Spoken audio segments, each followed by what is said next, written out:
वाराणसी के जानकी नगर कॉलोनी स्थित एक लान में रचनाकार को भी रचती है। विनोद द्विवेदी की लघु कथाओं को पढ़ने पर यह सिद्ध होता है। मौका था कि विनोद द्विवेदी के दूसरे पुस्तक का विमोचन, जो लघु कथा संकलन आखिरी वर्त, इस अवसर पर विमोचन करते हुए प्रोफेसर अवधेश प्रधान, प्रोफेसर वशिष्ठ अनूप, ओम धीरज, डॉक्टर प्रकाश उदय, प्रोफेसर कैलाश तिवारी एवं हिमांशु उपाध्याय ने अपने विचार व्यक्त करते हुए कहा कि संग्रह की कहानियां अपनी लघुता में भी क्षिप्र, उत्प्रेरक और तलस्पर्शी है। प्रोफेसर प्रधान ने कहा कि आज के समाज में विसंगतियों और विद्रूपताओं को उकेरने हुए लेखक के मनुष्य की संवेदनशीलता को जागृत करने के लिए ऐसी नाटकीय लघु कथाएं लिखी है। यह संग्रह पठनीय और संग्रहणीय है। कार्यक्रम के दूसरे सत्र में कवि गोष्ठी का आयोजन भी किया गया, जिसमें अतुल श्रीवास्तव, गिरीश चंद्र पांडे, डॉक्टर शंभुनाथ शास्त्री, गौरी शंकर तिवारी, भोलानाथ विशिष्ट, अनूप, सुनील नारायण उपाध्याय, हिमांशु उपाध्याय, विनय शंकर पांडे, डॉक्टर अशोक त्रिवेदी, महेंद्र अलंकार एवं डॉक्टर प्रकाश उदय ने काव्य पाठ किया।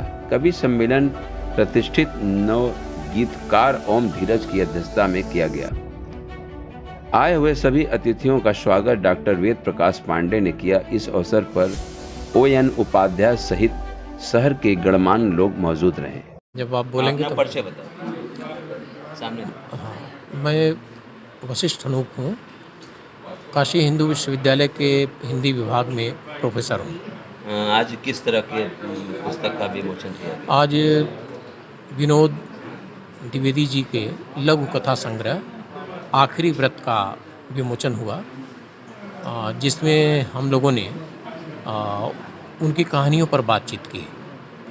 इस संग्रह में 75 कहानियाँ हैं, जिनमें से अधिकांश को मैंने पढ़ा है और इनको पढ़ते हुए मैंने यह देखा कि छोटी छोटी 4 पंक्तियों से लेकर 1.25 पेज या कहीं कहीं 1.5 पृष्ठ की कहानियों में हमारे समाज के जो विविध अंग हैं, जो विविध पक्ष हैं, मनुष्य से लेकर पशु पक्षियों तक और सांस्कृतिक पर्वों से लेकर सामाजिक सरोकारों तक, जो अनेक रूप हैं मनुष्यता के, उन पर ये कहानियाँ बहुत सार्थक, चुटीली, सारगर्भित और बहुत सटीक व्यंग्य करती हैं।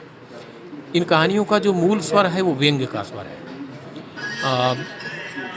हम जिन पशु पक्षियों को उपेक्षित मानते हैं या जिन पर हम व्यंग्य करते हैं, जैसे एक छोटी सी कहानी का उदाहरण मैं दूं कि बिल्ली रास्ता काट दी, हम रुक जाते हैं, मनुष्य रुक जाता है, लेकिन यह कहानी उलट देती है। बिल्ली रास्ता पार करना चाहती है और एक मनुष्य को देख जाती है, मनुष्य रास्ता काट देता है तो बिल्ली वापस हो जाती है। दूसरी बिल्ली कहती है कि रुक क्यों गई, वापस क्यों आ गई? तो कहती है कि एक आदमी ने रास्ता काट दिया। तो अब तक की जो पूरी पारंपरिक अवधारणा थी, उसके बरक्स ये कहानी बहुत कुछ चीज़ों को, मान्यताओं को पलट देती है।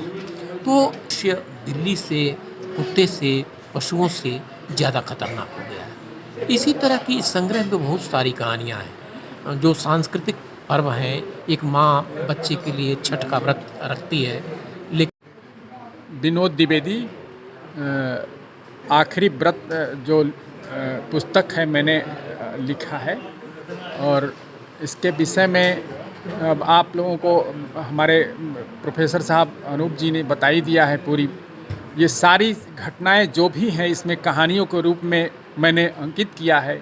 ये सब कुछ जो है सत्य घटनाएं हैं। मैंने जहाँ जहाँ देखा है इसको सही सही, उस सारी चीज़ों को एकत्रित करके और लिखा है, और उसको लिख कर मैंने इसमें पुस्तक में किया है। तो अब ये है कि अब इसको लोग कैसे सोचते हैं। हर पहलू का 2 रूप होता है, तो अब किस रूप में कौन देखता है, तो बस यही है। तो ये आपकी पहली पुस्तक है? नहीं, इसके पहले मेरी एक और भोजपुरी की पुस्तक है जो छप चुकी है, कहानी अनकहानी। तो तो वो भोजपुरी में है और ये जो है खड़ी बोली में दूसरी है। पुस्तक। जी, ये दूसरी पुस्तक है। तो पाठकों से क्या आग्रह? अब यही है कि जो लोग पढ़ते हैं तो पढ़ने के बाद क्या शिक्षा ग्रहण करते हैं।